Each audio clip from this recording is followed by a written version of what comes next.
এই বৃদ্ধটা কিন্তু মোটেও সাধারণ মানুষ নয়। দেখা গেল সে হালকা করে নিজের হাতের কবজিতে চাপ দিতেই নখের ক্যাপ খুলে গেল, আর ভিতর থেকে বেরিয়ে এলো দুটো ইউএসবি পোর্ট। বৃদ্ধ তখনও অবাক হয়ে তাকিয়েছিল। এমন সময় তার কবজি থেকেই হঠাৎ বেরিয়ে এলো একটা গ্যাটলিং গান। এই দৃশ্য দেখে সে এতটাই আতঙ্কিত হয়ে পড়ল যে হতবাক হয়ে দাঁড়িয়ে রইল। মনে হলো নিশ্চয়ই সে মারা যাচ্ছে, তাই এত অদ্ভুত কল্পনা দেখতে পাচ্ছে। কিন্তু ঠিক তখনই সে টের পেল তার গলায় একটা বোতাম আছে। সে হালকা করে তাতে চাপ দিতেই মাথার খুলি খুলে গেল। ভিতরে ছিল শুধু প্রযুক্তির ভয়ানক খেলা।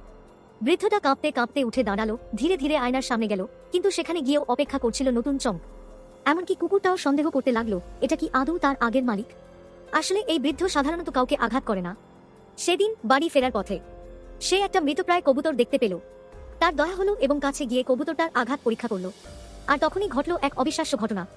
দেখা গেল শক্তি পুনরায় পূর্ণ হতেই কবুতরটা অলৌকিকভাবে ফিরে পেল প্রাণ আর উড়ে গেল আকাশে।